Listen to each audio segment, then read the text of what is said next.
हरियाणा की हर अपडेट के लिए बेल आइकन दबाएं और सब्सक्राइब करें STV हरियाणा न्यूज। हरियाणा में बड़ौदा उपचुनाव को लेकर चुनाव आयोग ने अभी तारीखों की घोषणा नहीं की है। आज चुनाव आयोग ने प्रेस कॉन्फ्रेंस कर बिहार चुनाव की तारीखों का ऐलान किया, लेकिन बड़ौदा उपचुनाव को लेकर कोई ऐलान नहीं किया। बताया जा रहा है कि चुनाव आयोग अगली बैठक में बड़ौदा के उपचुनाव को लेकर भी ऐलान कर सकता है। जानकारी दे दें कि बड़ौदा सीट पर कांग्रेस विधायक श्रीकृष्ण हुड्डा का निधन हो गया था, जिसके बाद यह सीट खाली हो गई थी।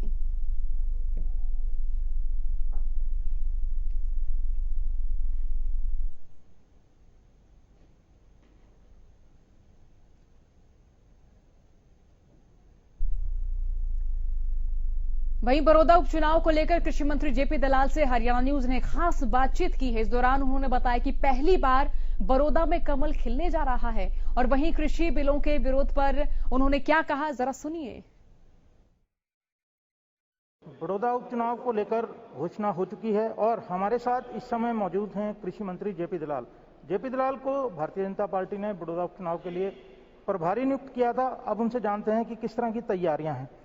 दलाल साहब, ये बताएं कि उपचुनाव की घोषणा लगभग हो चुकी है, ये बताएं अब किस तरह की तैयारियां भाजपा की हैं। जबरदस्त बड़ौदा के वोटर्स के अंदर उत्साह है और वो ये समझ रहे हैं कि जो भारतीय जनता पार्टी की सरकार है, पहली बार बड़ौदा के अंदर कमल खिला के सरकार के अंदर हिस्सेदारी करेंगे। और मुख्यमंत्री जी वहाँ गए थे और लोगों से समस्याएं जानी थी और उन्होंने कहा था कि मैं जब तक आपका विधायक नहीं चुन जाता, मैं आपका विधायक हूँ। और एक उत्कृष्ट विधायक के तौर पे उन्होंने जो काम किया है, सैकड़ों करोड़ रुपए की काम वहाँ पर शुरू करा दिए हैं।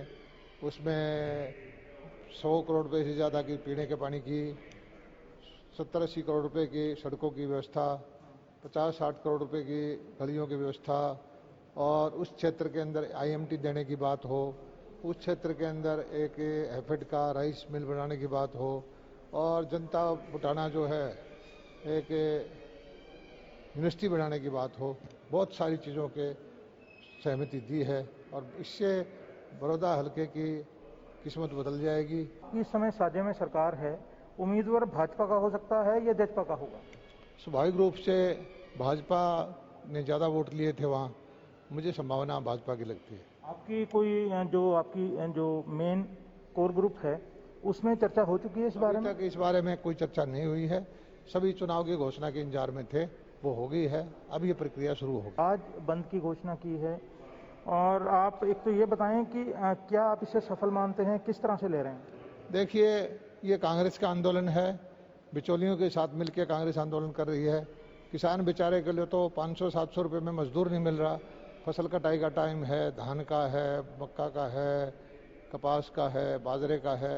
किसान खेतों में व्यस्त है, कांग्रेस सड़कों पर व्यस्त है। अध्यादेश हैं, किसानों के हित के हैं और ज्यादा आंदोलन जो है नहीं हो रहा। हरियाणा न्यूज के लिए चंडीगढ़ से कैमरामैन संजय सिंह के साथ राकेश गुप्ता।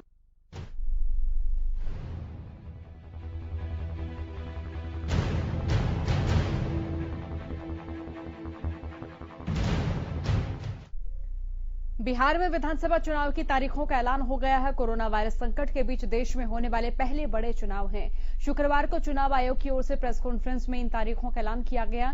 इस बार बिहार में 3 चरणों में मतदान होंगे और 10 नवंबर को परिणाम घोषित किए जाएंगे। यानी 10 तारीख को साफ हो जाएगा कि नीतीश कुमार एक बार फिर राज्य के मुख्यमंत्री बनेंगे या फिर तेजस्वी यादव की अगुवाई में महागठबंधन नया इतिहास रच पाएगा। कोरोना संकट के कारण मतदान को कम चरणों में किया जा रहा है ताकि व्यवस्था को बनाया जा सके। 28 अक्टूबर को पहले चरण के लिए मतदान होगा, जबकि दूसरे चरण के लिए 3 नवंबर और 7 नवंबर को तीसरे चरण के लिए वोटिंग होगी। इस बार 10 नवंबर को चुनाव के नतीजे घोषित किए जाएंगे। 28 October. Counting of votes 10th November, but that will be for all the phases, right? With your permission, 10th November. Can I now go to second phase, please? You there? Okay. Issue of notification 9th October. Last date of nomination 16th October.